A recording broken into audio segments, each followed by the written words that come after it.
Yo, what's up, everyone? We have another episode of Unfucking Your CX today. What I'm really excited about for this conversation is Steph and I go back, Steph, probably 2 years now? It's been a minute. Yeah.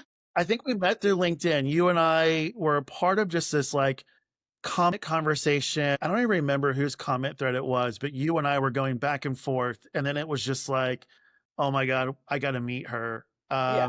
And we had this pretty incredible conversation. And Yeah. so when I thought about, starting the podcast, you and I share a lot of the same thoughts around how shitty customer experience is today and like the future vision of it. So, Steph, welcome to Unfucking Your CX. You are in the hot seat. Really curious. What is the topic that drives you absolutely insane that you want to unfuck for everyone? Totally metrics. Numbers, metrics, they have to be modernized. I hear it all day, every day, many channels. It's a disservice to the entire, to our whole craft. Absolutely. So metrics, right? There's so many metrics that need to be modernized, but is there just like one or two that you're just like, man, if I see this metric anymore, I'm just gonna explode. Yeah, it's just the whole minutia of it. So, of course, like NPS, CSAT, CES, like just the ones that I think we've gravitated towards for literally decades, Zach. Like literally decades that, my C-suite feels comfortable with these. I don't think we can really change those. Like if it's not actionable, why are we even talking about it? So yeah, it's beyond the numbers, beyond the score. Yeah.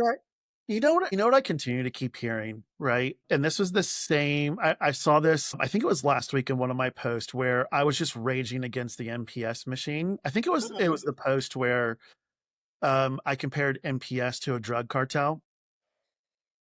And I got the feedback of, you know what, NPS has been reported out on for so long in our Yeah. organization. There's no hope for me to even attempt to change it. And Yeah. I thought, how unfortunate for you. Yeah. It happens so much more often than we're aware of because there's so many organizations that are just not comfortable with being uncomfortable. And, looking at a number that someone tells them is a good number. Okay, great. Now I can gravitate and like work on something else, right? I just set and forget. And I mean, CX isn't like that. Like voice of the customer is not like that. If you're status quo, you're behind, but a number tells us that we're not. So yay, now we're doing great. And that reminds me of one of your other articles, like you walking into a board meeting and they're like, well, tell us how that has to do with like retention or, give me like the link. And there's not a strong link between that. So yeah, that's definitely what I want to break down today. Yeah, I look forward to it. I think the other thing that just drives me insane about the metrics, right, is everyone defends their favorite metric, like you said, whether it's NPS, OSAT, CSAT, consumer Mhm. effort score, like whatever it is. And quite frankly, the data is the data. Like pick a Right. metric and any metric would look like that. But Yes. ultimately, at the end of the day, it's like, okay, great. But like, what's the business impact? And then Yes. again, too many CX practitioners are like, oh, our NPS went up 2 points. Oh, and same store sales revenue went up this year as well. And so they like automatically correlate the two. Yeah. Yes. And every exec just looks at them and rolls their eyes. Like, have you ever been in one of those? Yeah. I'll never forget meetings that I'm in, and it's like there's a metric on the P&L that goes up, and literally every single fucking VP is like, "Oh yeah, and this is what we did in order to make the number go up." Right. Right. Like, have you ever been in one of those meetings? Yeah, often. And I'm also thinking about like back in the day when NPS was on like the overarching goals for the company. This is way back in the day. And I'm trying to think of like what microsystem system was on my computer at that time. I think it was like 2007. But yeah, like everybody's like maniacally focused. And I don't use that word lightly, like maniacally focused on a number because everyone's held accountable for it.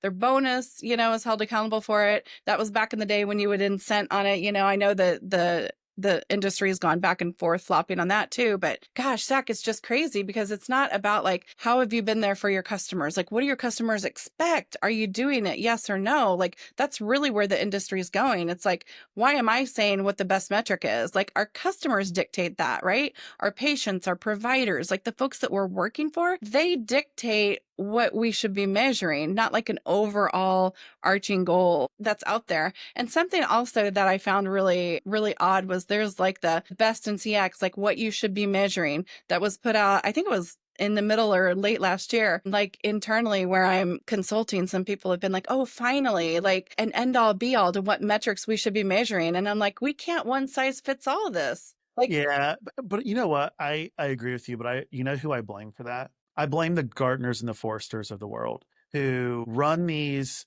webinars every single month. Like I just saw another webinar around NPS, and I think it was from Forrester. And so as the industry and our discipline is just like suffocating and looking for, an objective opinion, right? We start to yeah, lean towards, the Gartners and Forsters of the world who, of course, they just continue on the cartel machine of NPS. And quite frankly, you think about Bain, right? They rolled out their NPS prism. So of course, like no one's going to give you an objective look. The monetization around NPS, I yeah. mean, insane, right? And so it's so hard to really take an objective view when it's monetized. And so when you think about modern metrics, before we get to like your three player tips to Hmm. unfuck metrics today, Hmm. if you think about what I'd love to hear from you is just like your own experience of as you start to like modernize the specific metrics, what Hmm. are some of the specific like pain points, frictions, holdups, change management that you have to go through? And then we'll get to your player tips. So there usually has to be like some dire loss, right? Like someone had to feel some pain. Some executives like had to live and feel the pain that either we're not retaining like we need to be, our acquisitions aren't where they need to be, we're not growing the business, we're not hitting sales goals. Like there has to be that pain for somebody to even say, hey, something's wrong, right? Kind of like what we talked about. There's a maniacal focus and the numbers are within a threshold. Nobody's even thinking about it. But once you actually get folks into like a state of an emergency to say, hey, we've got to do things different, or like a new reorg and you bring in someone new that says, hey, we're going to be bold. Like I've led somewhere before and it's not about a number, like they're reinvigorating the entire program. But until then, like Zach, like you gave the example of someone is just like distraught. Like I can't move away from this metric. No one will understand it. Like I'm so tied to this, I can't be bold. But until you're given that license to be bold because there's been a great loss or you're Yeah. like in oh shit mode, you're not going to have a chance to do it. Yeah, look, and I'm not saying that it's easy, right? I mean, Right. even at Aaron's, we were the first one of the first retailers to go away from NPS, and I'll never Hmm. forget when I told, Medallia was who our experience Hmm. management platform provider was at the time. They did everything that they could to convince us to stay on NPS. I mean, from putting some of their top executives on the phone with us to even getting Fred on the phone with us. Hmm. And quite frankly, NPS just wasn't the metric for us, right? Like Right. we're a rent Right. to own, lease to own company. Like Right. how many people were embarrassed to say, yeah, I tell my friends and family that I don't have the FICO worthiness to go get Totally. traditional Yeah. credit financing, right? For this TV that I want. Right. And so ultimately, though, when I wanted to unplug NPS, like, we originally were told the best practice, hey, if you want your organization to buy in, you got to set a bonus performance off of it. So executives were bonused on it. Our stores, Yep. it was one of our stores metrics that can like every year we had this like top store of the year, top store manager of the year. So it was put into, we called it all around. So it was put into all around. So we had to dial Hmm. that back. We had to dial back the bonuses. We had to dial back like all these things that we had to dial back internally within our own just kind of Hmm. culture and our systems. And ultimately, it took us over a year of just one, dialing back the internal systems, but then two, going on that change management kind of Yes. tour of here's the reason why. And this is why we're switching to did we meet your expectations? Yes. And so when you think about that stuff, like that's grueling, right? That's Hmm. grueling for a CX leader.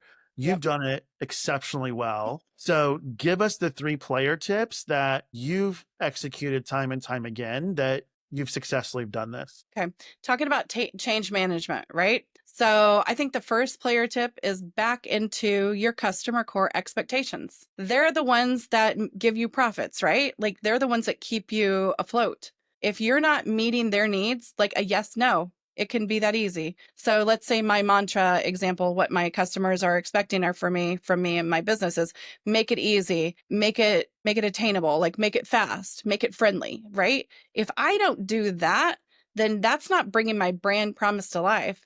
And if they can, they'll tell me honestly, yes or no. Like it's not about, are you recommending me or did I do this for you? It's like, did I do what I promised to do? A yes no ratio. roll it up to a percentage. Now I know the go gets, right? The actionable insights. I can get that from a yes, no. Because if I promise to do something for you and I'm not doing it, you're going to tell me about it. Or if I promise to do something for you and I did a hell of a job, you're going to tell me about it too. It's that status quo in the middle that we're not gaining a lot from. But I'll tell you what, if you make it easy for them and you bring your brand promise to life and you do what you say you're going to do, you're going to get the feedback. So Uh, that's my number one. One, I love that one, right? Just make it easy for them to answer a freaking question, Yes. give you feedback. Like, I think there's also decision paralysis when you think about Yes. likely to recommend 0 to 10. And then as a consumer, you're like, well, was it I mean, was it good? I don't know. What does good even mean? And then Yeah. companies do the whole green, yellow, red. And then you're like, well, it wasn't really that good, but it really wasn't that bad. It, But I love the whole take the whole decision paralysis out of it and make yes. it it's yes or no. Yeah. I love Yeah, that. I What's the think second one? eventually, well, I was gonna say eventually, like with that whole scale, you'll have like a shock that'll come through on your computer if you pick the red, right? Like, ah, I'm scared. Yeah, totally. Totally. What's the second player tip? The second one is if I'm asking feedback, I better follow up on it, right? So that's the whole closed loop process. And I know again, like some people think that's old school, but where I've consulted and where I've worked, the great way to do that is you have owners, you have a centralized team, call it OCEO, Office of the CEO, whatever it may be, but you're following up, you're doing it fast within 24 hours, and you are keeping your commitment sacred. Because if I'm asking you for feedback, I better be following up and taking action on it. Yeah, you know what's so interesting about that, Stephanie, is like there's so many brands that even I mean, even just when I was at Aaron, so many store managers like, I don't have time to call and follow up on my Right. customers. Well, one, just give them a better fucking experience when they come into your stores. Like, let's just Yeah. start there, Yeah. right? Like like the negative feedback that you got is a symptom to what they Mhm. experienced when they were in your store. Yeah. But where we had to really drive change management was helping them understand, and we had to walk this back of X% of your customers are churning. Mhm. And if we actually look at the reasons why they've churned, we were able to directly correlate that to, well, they had to call into our customer service center or Yeah. contact center because this specific issue wasn't resolved. Well, guess what? Right. It actually surfaced in, post-store experience feedback. Mhm.